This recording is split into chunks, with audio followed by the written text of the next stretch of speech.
Humihiling na ang otoridad ng Blue Notice mula sa International Criminal Police Organization o Interpol laban kay dismissed Bamban Mayor Alice Guo. Ayon po yan kay Justice Undersecretary Jessie Andres. Layo ng Blue Notice na makakolekta ng dagdag na impormasyon tungkol sa pagkakakinlanlan, lokasyon at aktibidad ng isang individual para sa criminal investigation. Nakaharap na rin si Guo at may 30 iba pa sa reklamong money laundering. Saksi, si Salima Refran.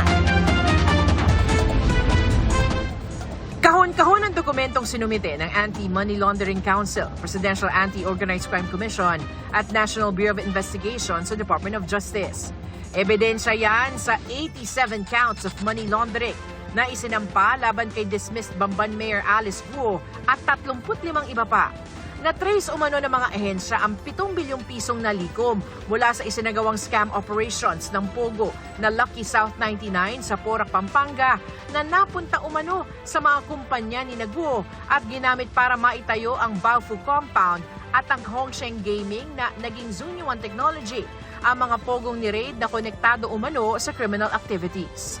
Based on our findings, she is the principal in the money laundering committed in this case. Si Alice Guo po ang nag-finance ng mga expenses nitong mga pogo po na ito, ma'am. So doon po pumapasok yung money laundering. Wala pong ibang pwedeng maging panggalingan ng pera kung di sa scamming operation po. Saan nagagaling yung pera ng Baofu? Partly from Lucky South 99, partly doon sa mga accounts ni Alice Guo that could not be explained kung saan naman galing. Sa 105-page complaint, sinabing intensyon umano ni Guo at ng kanyang mga kasabwat na lumikha ng mga layer ng korporasyon para magmukhang lehitimong negosyo ang ginagawa nila. Kasi sa investigasyon ng AMLC, yung mga corporations ng pamilya Guo ay involved sa money laundering. Si Alice Guo hindi naman ito magagawa niya ng mag-isa. 6 extended ang freeze order sa mga bank account at ari-arian ni Guo, kanyang pamilya at iba pang individual.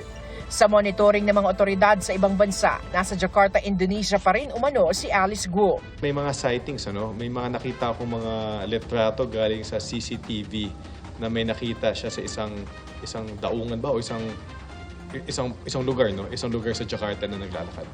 Sinusubukan pa namin makuha ang panig ni Alice Guo. Dagdagang reklamong ito sa mga legal na kinakaharap ni Guo dito sa Department of Justice. Nakaharap din siya sa reklamong qualified human trafficking at tax evasion.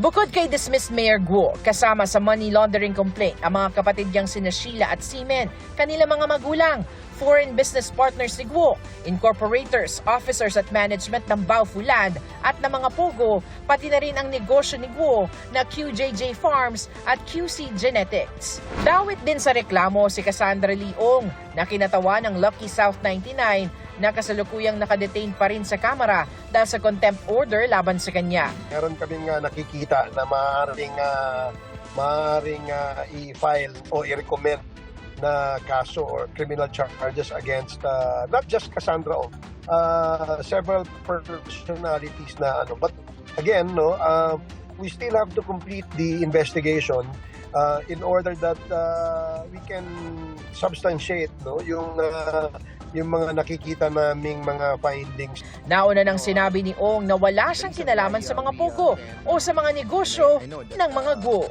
Para sa GMA Integrated News, Salima Refran ang inyong saksi. Mga kapuso, sama-sama tayong maging saksi. Mag-subscribe sa GMA Integrated News sa YouTube at para sa mga kapuso abroad, samahan niyo kami sa GMA Pinoy TV at sa www.gmanews.tv.